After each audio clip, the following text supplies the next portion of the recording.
Stand together! Ha! Ha!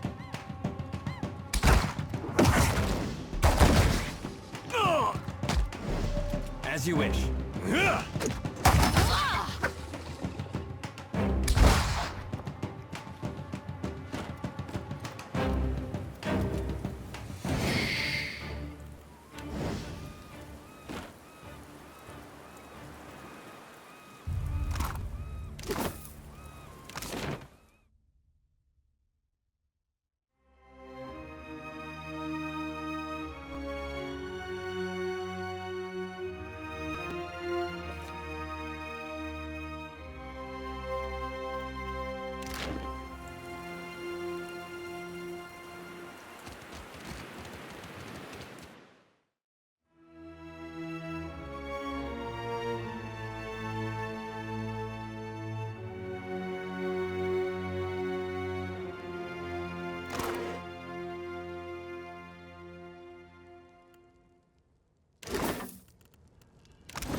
Ishi. Quiet time.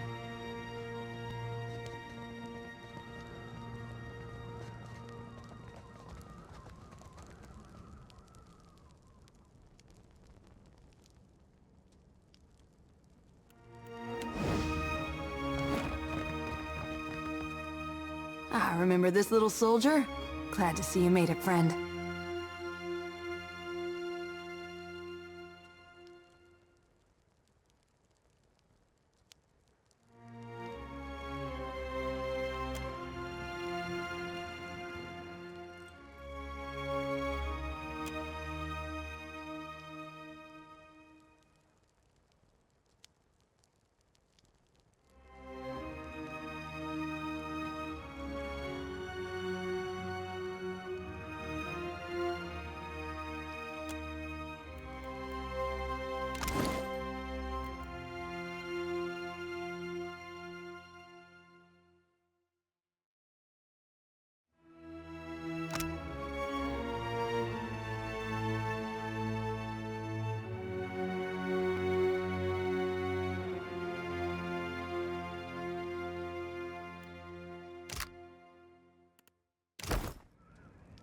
Hmm?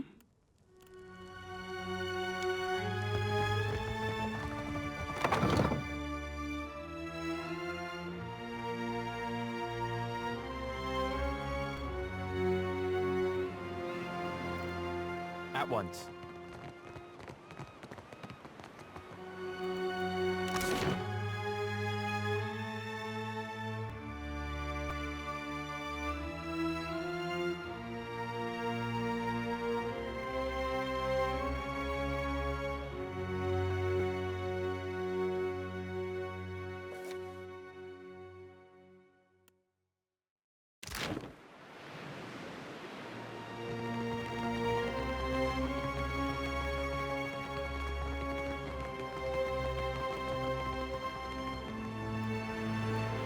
Nice and quiet.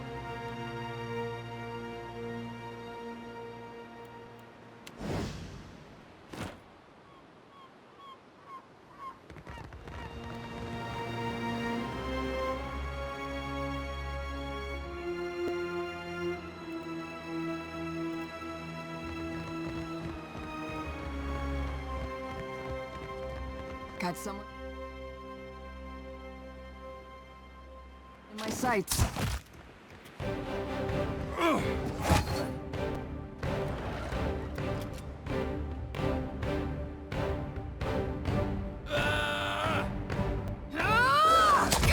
Sweet. That oar's too tall.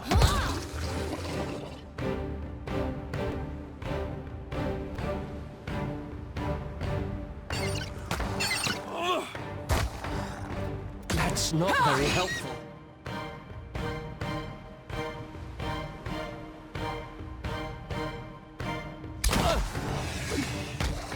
Yeah! That's...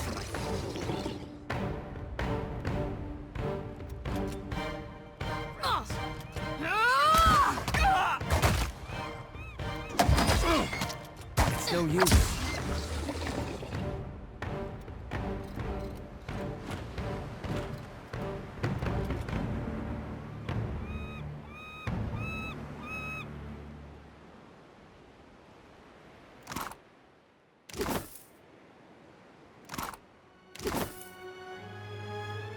What can I do? Certainly.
Indeed.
The sea-striped fiends send you to uproot the tree of the gods, yes? Their blasphemy knows no bounds.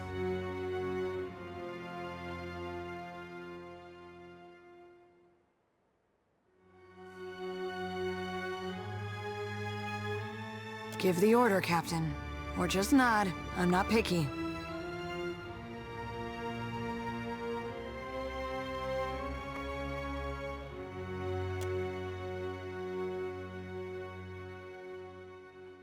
So, the fiends corrupt even the sand-striped ones. Now I taste their stench on her.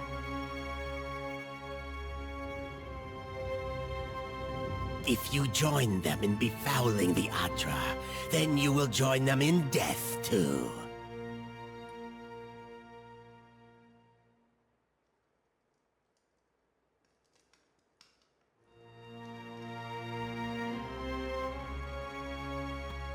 The tree of the gods, yes, which these fiends plunder and profane. Go! Carry a warning of what you have seen to the other shufflers.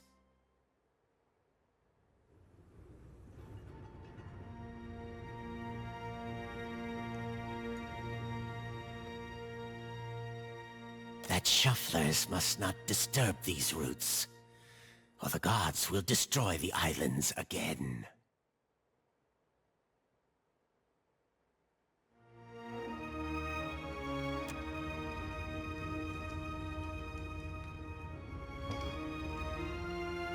Do your stories say nothing of the many disasters? Of the shuffler nests washed away like foam? Many generations ago, the sand-striped ones built great hives across the islands, and bastions around the Adra roots.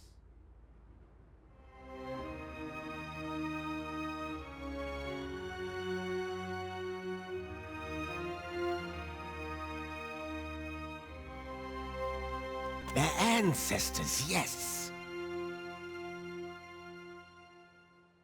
Their meddling displeased the gods.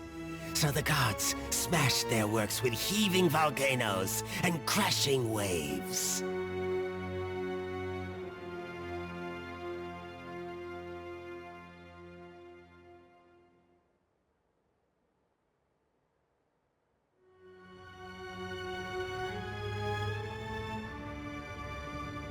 Our ancestors hid deep where the waters quenched the fires and muffled the storms. They remembered while shufflers scattered. Now, the shufflers build again. The gods see. They will tear them all down.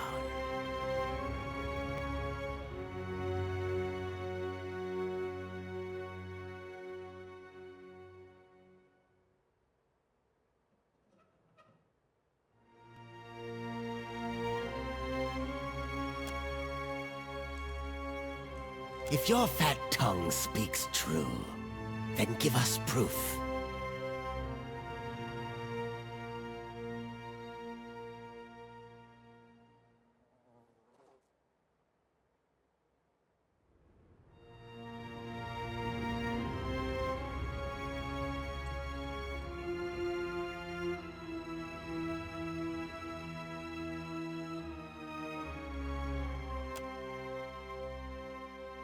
If this is not some fat-tongued lie, then show us. Approach. Restore the blessing of the gods to the Adra.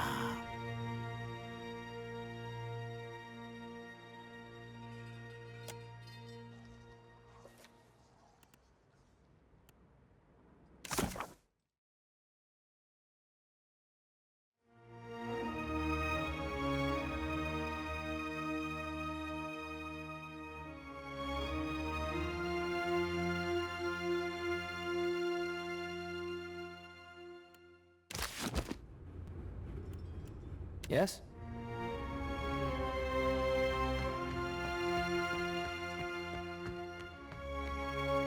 As your hand touches the dim Adra, you feel the same cool, pricking sensation that you did when you touched the pillar near Port Mage.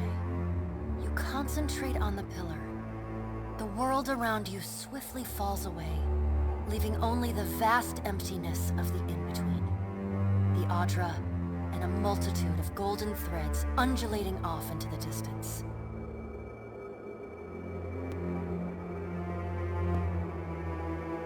For a second time, you gather the threads in your mind and bind them together, forming a solid tether that ripples out toward its distant anchor. Again, a crack sounds from the terminus. Your consciousness is violently pulled along the cord. You are prepared for the sensation this time, but are still disoriented when you come to a sudden stop. You find yourself standing behind a familiar Titanic statue as it trudges through invisible waters. Standing at Aethys's shoulder, your soul is dwarfed by the massive god's form. Energy pulses along the tether, each wave feeding the Adra's movements. He stops. His head cranes behind him, again accompanied by the sound of stone shearing and buckling. His eyes rest upon you. He does not reach for the cord, but considers you for a long span of silence before speaking. Your first attempt to contact me was brave. This second attempt, is it born out of desperation or something else? Why do you continue to follow me, Watcher of Cad Nua?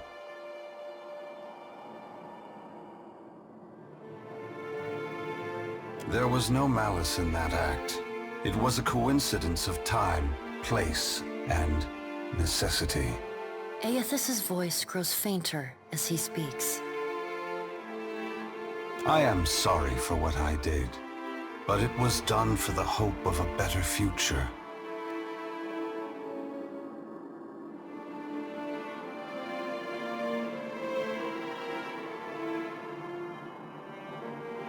It is not. When the gods set foot to Eora, the mountains tremble and the seas roil. The moon falls from the heavens, and the sky blackens with ash. It is not fair. It is not just. Like the storm.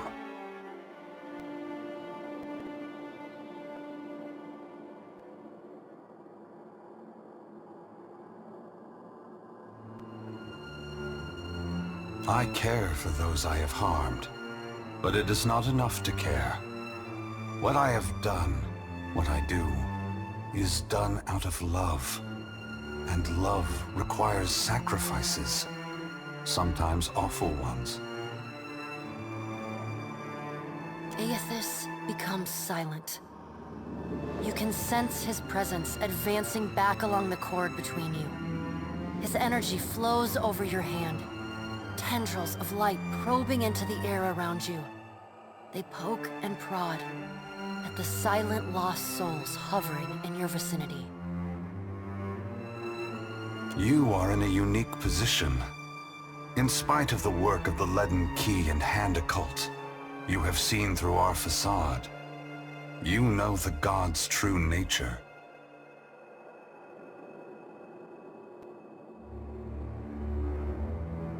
Without the benefit of your knowledge, few mortals would be willing to accept the true history of their gods. After all, we weren't. The last time I walked Eora, I made a mistake in not revealing my true purpose. I believe you would understand it better than most.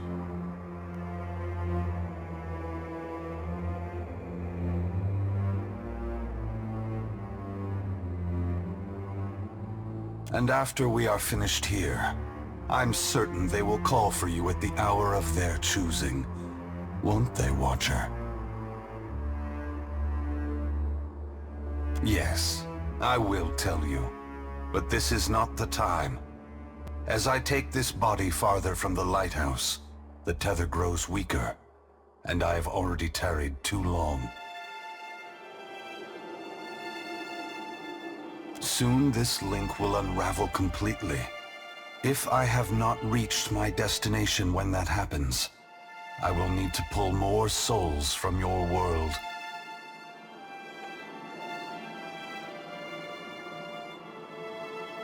It is. When you contacted me from Port Mage, I had to sever my tether to the luminous Adra. Without it, I lacked the strength to reach Hasongo.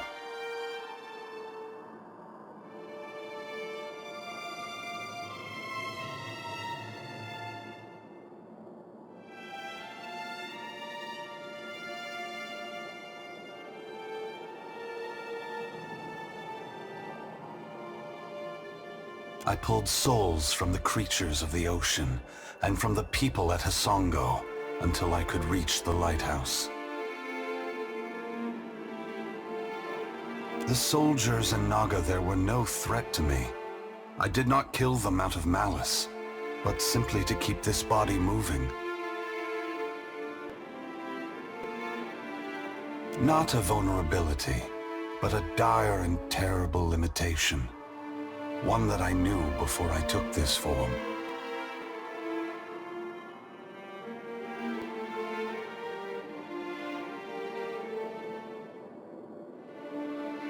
The edges of Aethys's massive form blur and dissolve. The huge figure retreats from you. As it moves, the tether begins to rapidly unravel. As Aethys speaks, his voice sounds garbled, fragmented, and distant.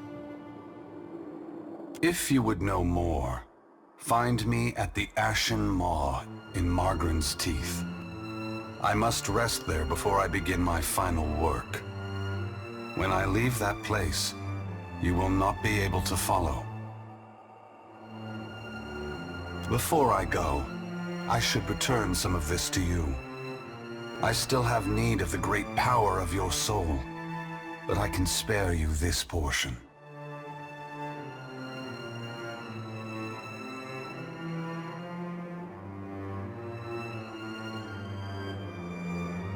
pulse of energy moves back along the golden cord toward you. It feels familiar, comforting, even before it contacts you. Within the light, there is a dark core, roiling and violent, contrasting the warmth and brilliance of its outer shell.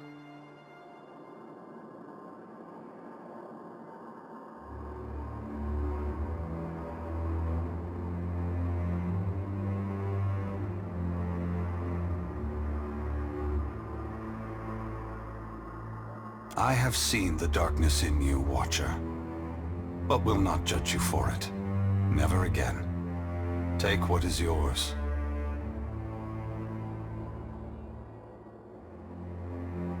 The energy washes over you, flooding you with feelings and memories you had thought long forgotten until they settle back into the cracks of your soul.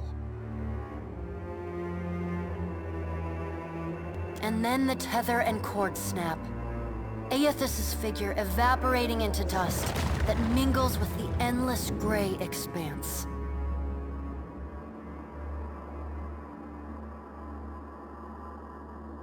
Heat rushes over you, and the uncomfortable sensation of the Audra Pillar's presence cuts off.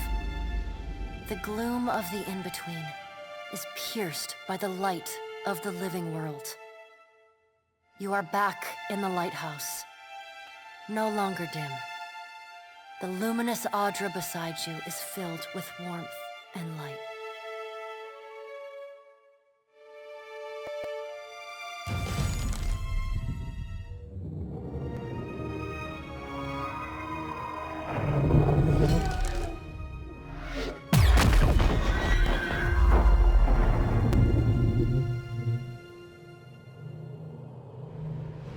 Long have we kept peace with the sand-striped people.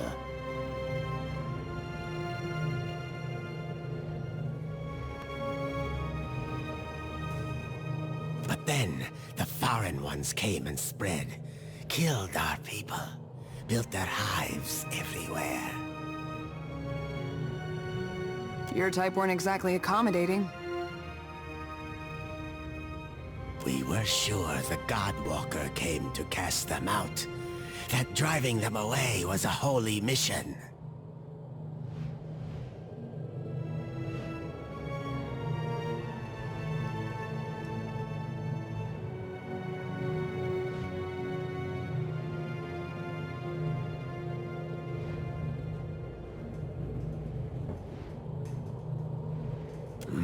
But on whose terms?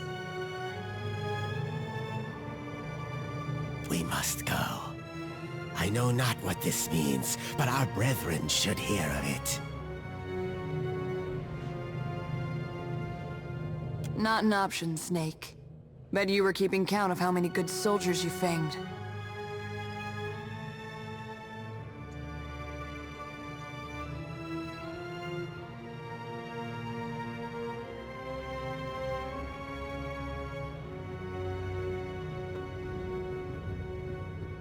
Captain?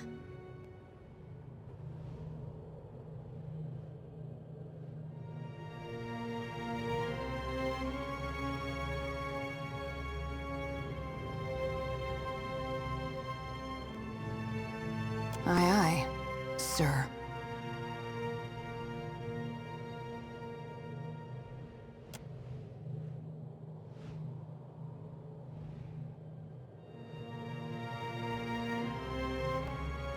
You show us something new today, Shuffler.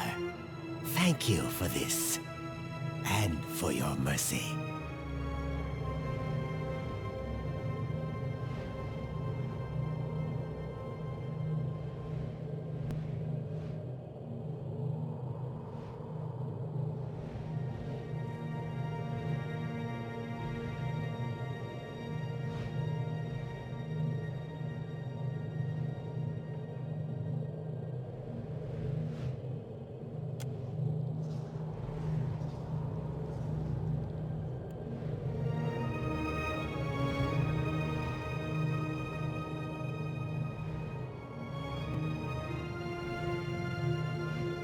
Oh, you wanted something, Captain?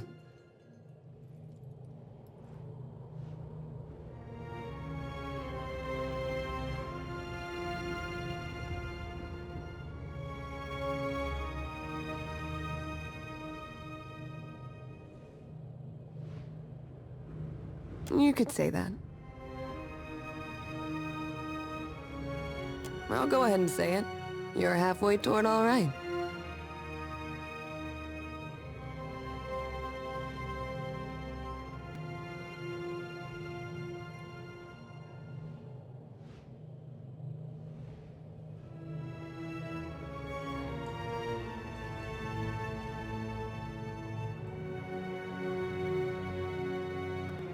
A captain is better than my usual slim pickings, which is a bunch of lore college dropouts playing sailor.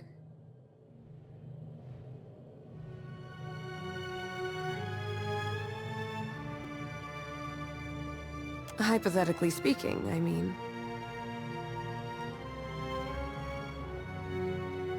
Have you ever... Dumb question, but here I go anyway. You ever gotten close to someone, even though it just wasn't... ordinary?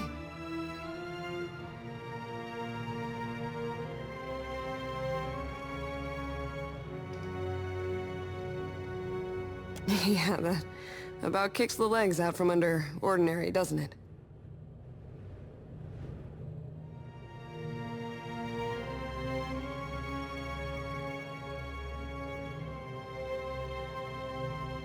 What I'm talking about is a scenario where a difference in rank can get in the way of enjoying shore leave.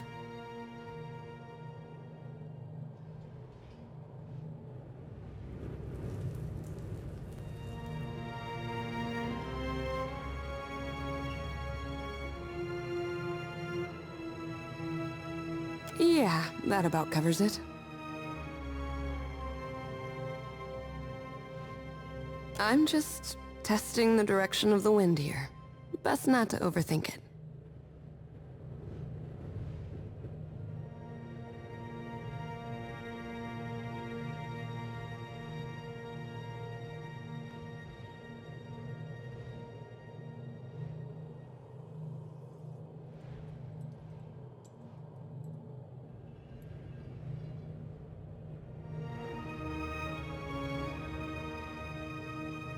Interesting answer.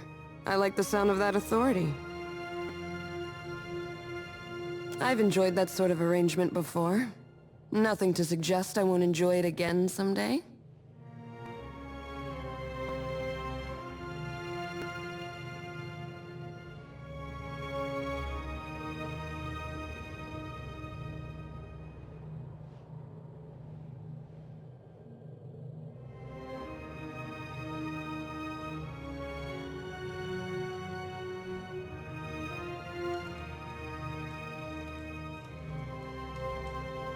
Depends on what's in front of me and what's on the horizon, Captain.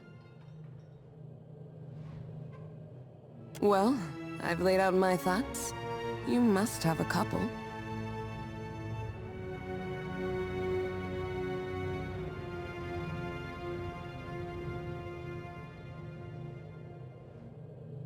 Be a pleasure, Captain.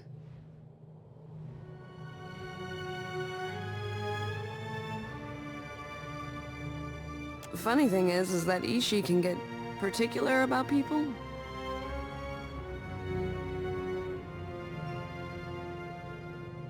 And when he doesn't take to someone, neither do I.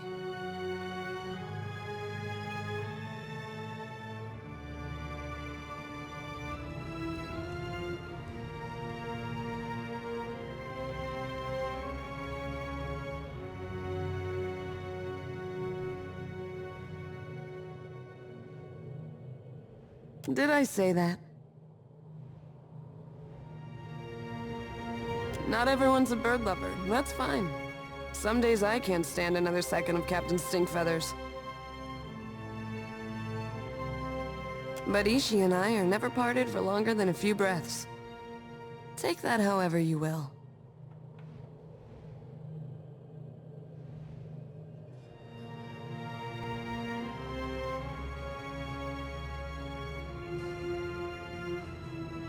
Try not to use any foul language.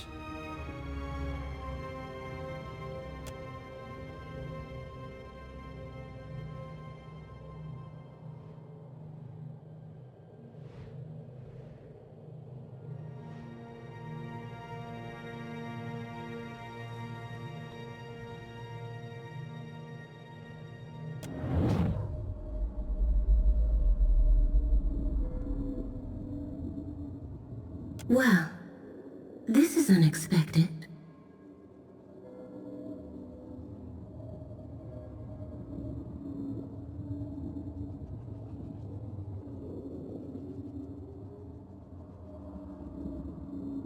I can think of one, but was your question rhetorical?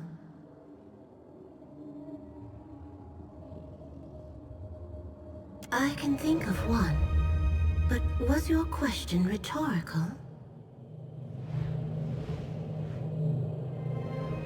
What exactly did you set out to accomplish by peering into the soul of this noble creature?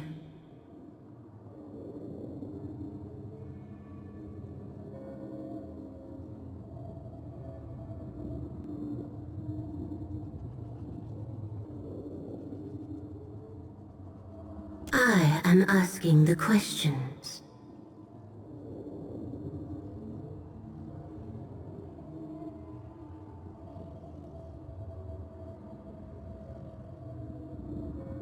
Perhaps you don't know him as I do. You should already know better than to trust everything Maya has to say. The prospect of sharing her company, I can tell from here that it intrigues. Far be it from me to judge affection. Better that it bloom or wilt uninterrupted.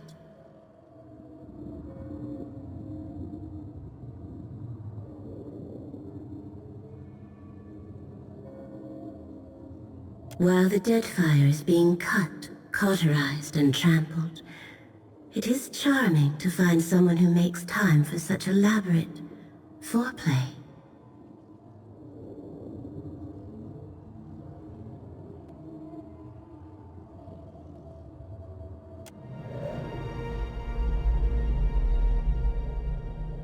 Do you often turn to birds for relationship advice? I sense that Maya does not easily allow others into her confidence. She is observing you closer than you might guess.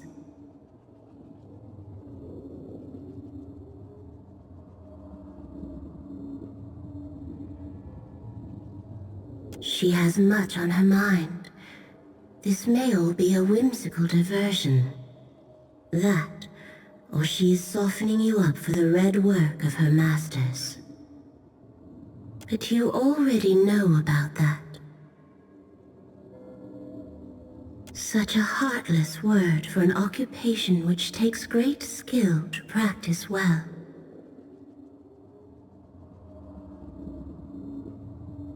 Ah, I babble. What does the goddess of creativity know of kith courtship?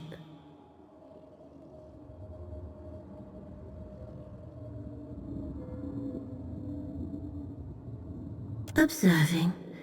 The one you call a Shiza makes for a convenient lens into your travels.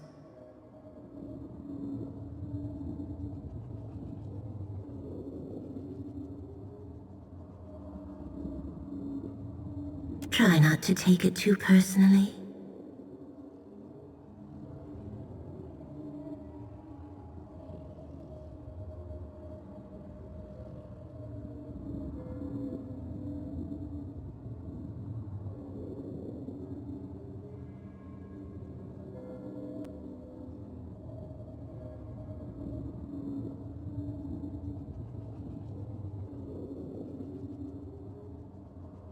I can say for certain that this is a very hungry, overworked, and at times underappreciated bird.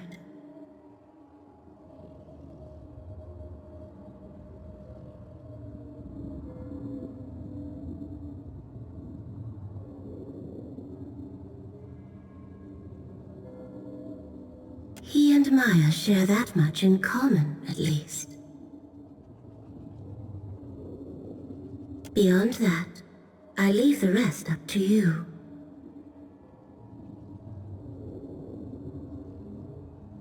Best of luck in your mating ritual, Watcher.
I hope that was as amusing for you as it was for me.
Absolutely.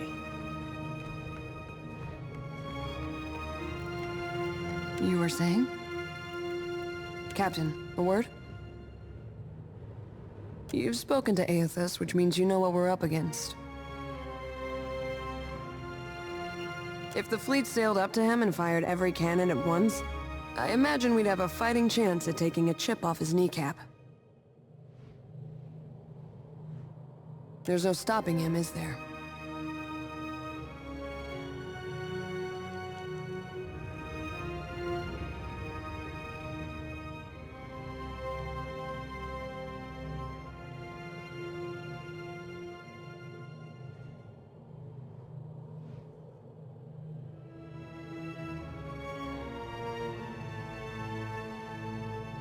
So, that's a no?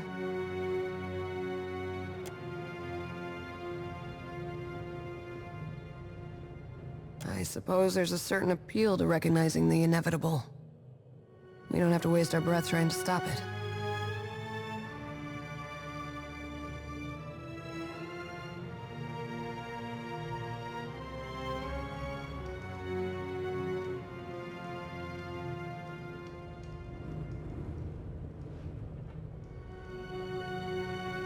Said every sailor whose ship started taking on water. It reminds me of the first time I shot to kill.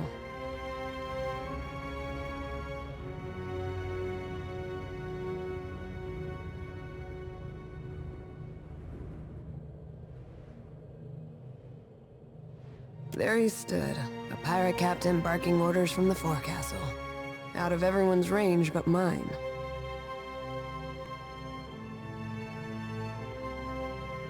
The wind toyed with us. I took aim, never thinking I'd make the shot, but then I felt this awareness, like someone out there was aiming me.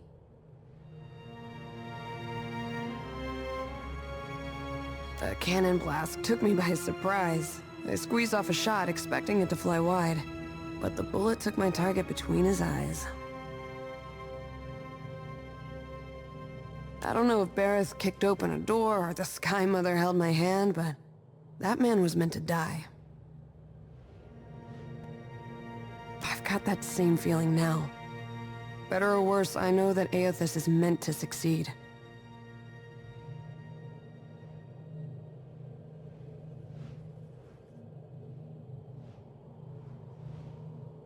Choice is a funny word.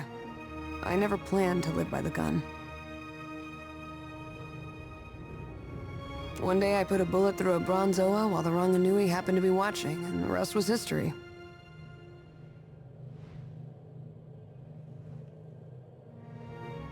I can still take pride in my work, if that's what you're asking.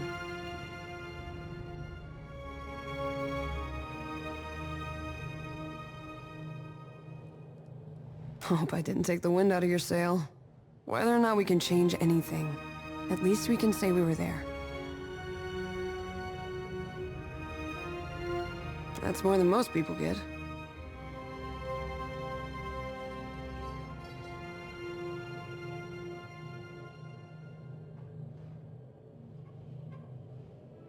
I've got some answers.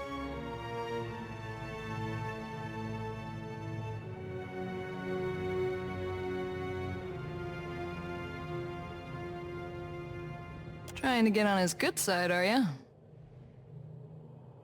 He's developed a taste for shark meat since we arrived at the Deadfire.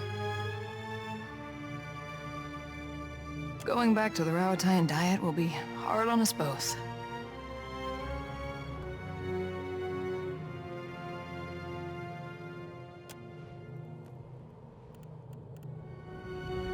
Yes?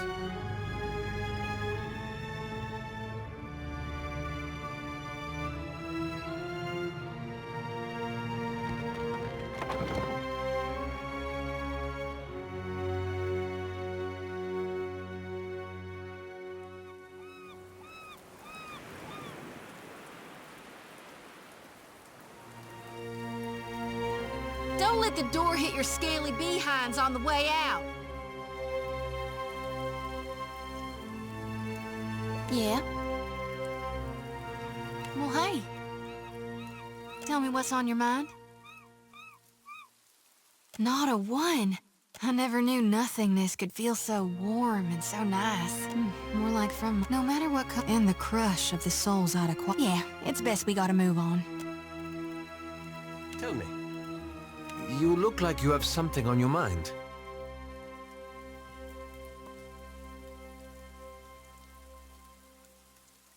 The Queen seems to operate with a light hand on the tiller, so to speak.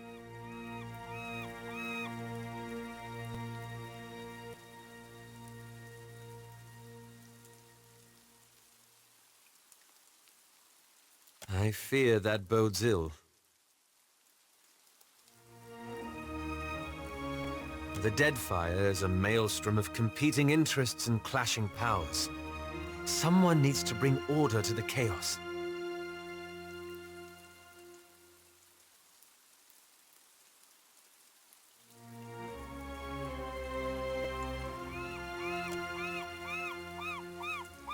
Yeah? Hey, look who it is.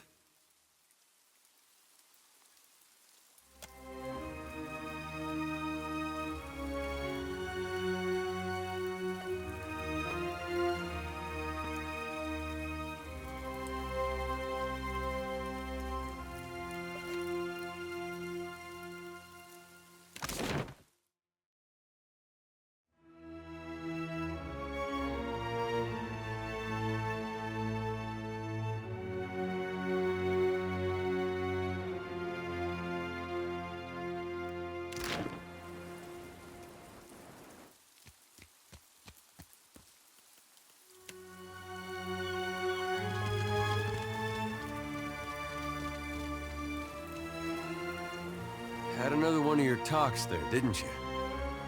You gonna share details, or do we gotta guess?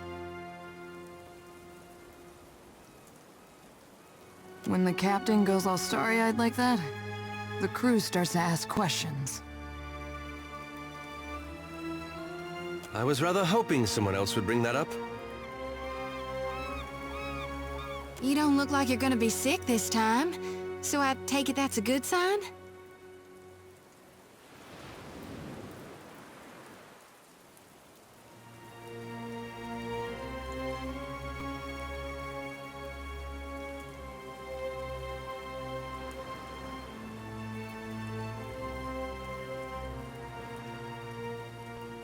That sounds ominous. You're looking upright, Captain. But something in your eyes tells me different.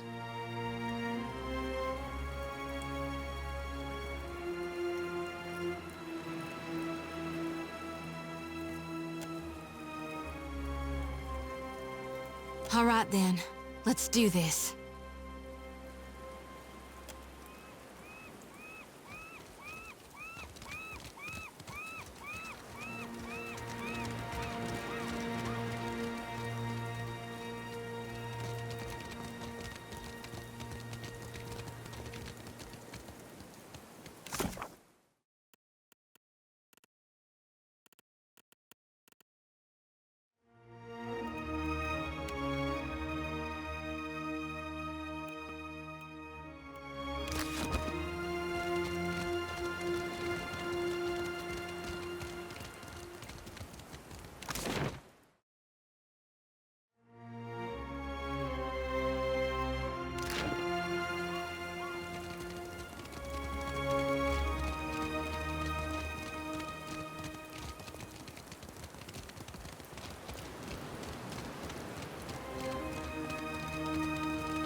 Scale-bellied cowards!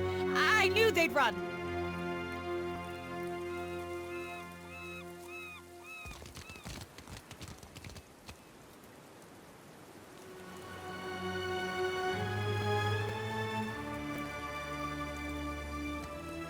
Look at our beacon. Even the Colossus couldn't destroy it. And those snakes aren't so tough now, are they?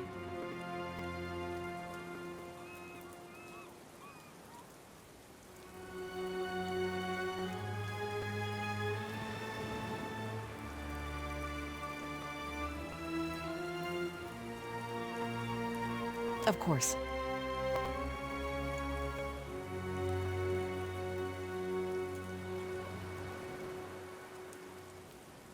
We'll rebuild bigger and better, with reinforced walls and extra cannons. Our engineers will make this place truly impregnable.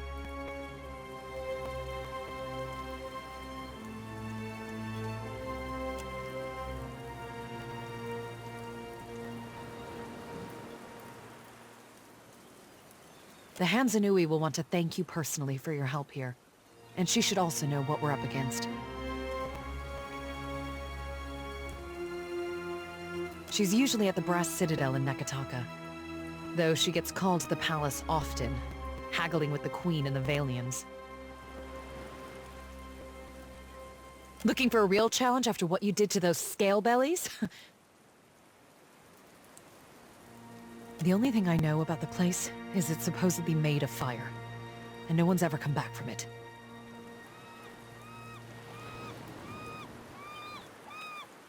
But anything can be overcome. Clear skies.